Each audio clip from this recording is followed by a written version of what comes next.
Hello, welcome to the vocabulary lesson for Greek family. Let's get started. The headline says, Woman will never be Greek enough for husband's family. Greek, of course, describes someone from Greece, the country of Greece.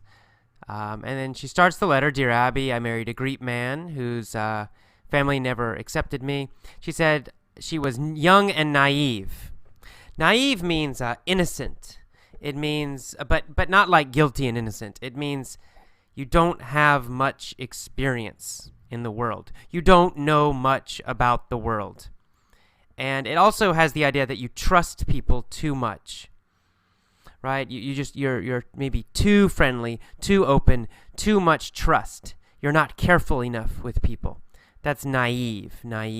So you don't have much experience in the world, and you don't know much about the world and life. Naive. So she said she was naive when she got married.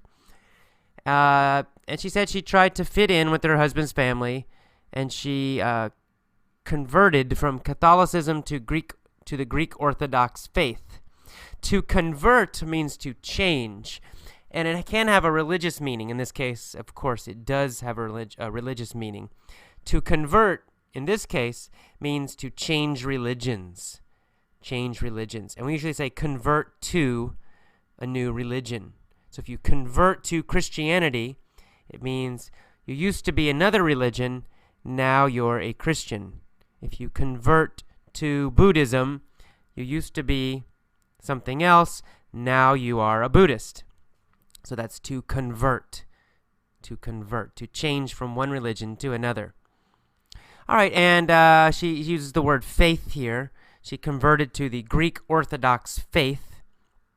Greek Orthodox is a kind of Christianity, but different than the Catholic Church. And in this case, faith means religion. Now, faith can mean like belief. It can mean belief in something. You have a deep belief, even though you're not sure. But this case, faith means religion, a religion. We sometimes use you have to use it with the name of the religion. So we might say the Hindu faith, the Christian faith, the Muslim faith. So that just means the Muslim religion, the Christian religion, the Buddhist religion, the Hindu religion, faith. So a little bit different meaning for faith than how we normally use it. In the second paragraph, we see the word relative. She said, my husband and I traveled to Crete, that's an island in Greece, with his family to visit his relatives there. Relatives means family members, but it usually means more distant family members.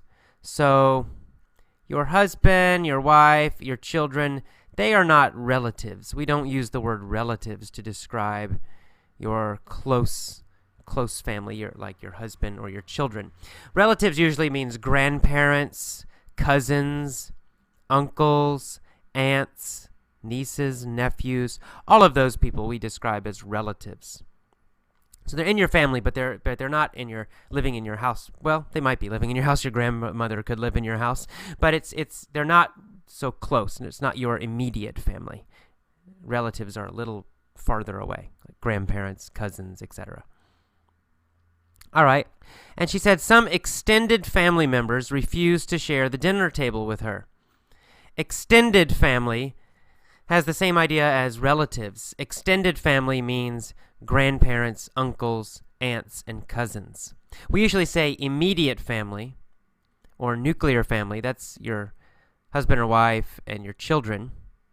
Or if you're young, it means your father and your mother and your brothers and sisters. That's your immediate family. But then we have the extended family, and those are the relatives. Those are the people who are a little farther, like grandparents, cousins, etc. So extended family. And these family members refused to share the dinner table with her. To refuse means to say no. Means you say you will not do something. And refuse normally goes with an action, right? Somebody wants you to do something, and you refuse. So refuse. You refuse to do something. You refuse to do an action, usually. So in this case, they refuse to share the dinner table. It means they refuse to eat with her. So you refuse an action. You say no to an action. All right, and then we go down to the next paragraph. And she says, our daughter Athena was born 4 years later. And she said, what broke the camel's back for me? To break the camel's back, this is a common phrase in English.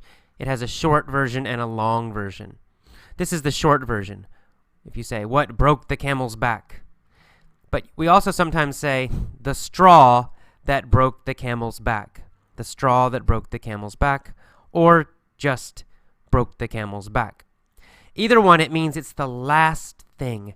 It's the action or the situation that finally makes you do something, that finally changes your mind. So you have to imagine that you have a camel, right? It's an animal, and you're putting stuff on top of the camel. So you put maybe straw's like grass, but you're putting some on the camel, and the camel's okay. You put more, it gets heavier and heavier and heavier. You put more, and oh, now the camel's, his back is hurting. You more, and finally you put one more, and the camel's back breaks, right?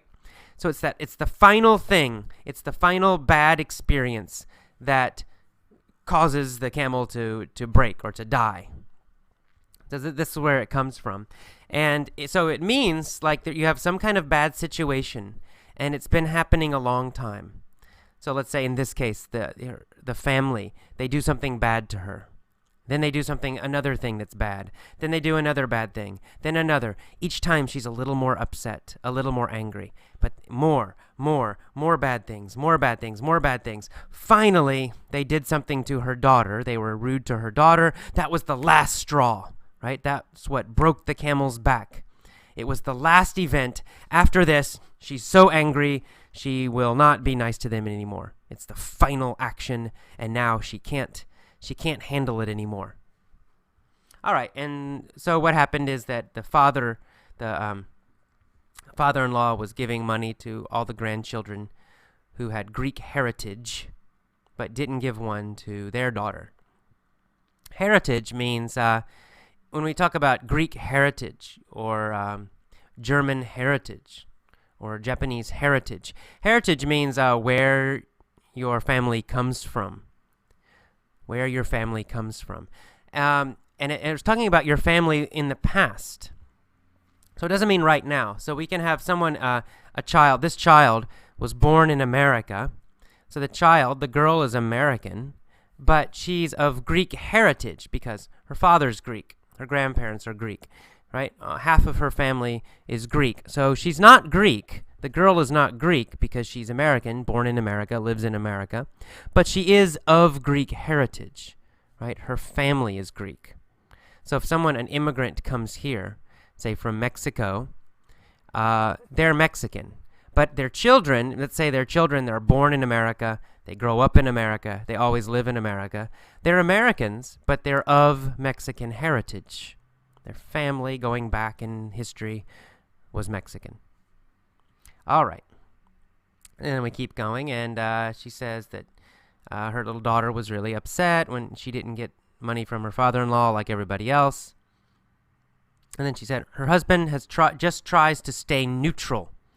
Neutral means, in this case, neutral means you don't pick a side. So we have one side against another side, and you say, oh, I'm not fighting on either side.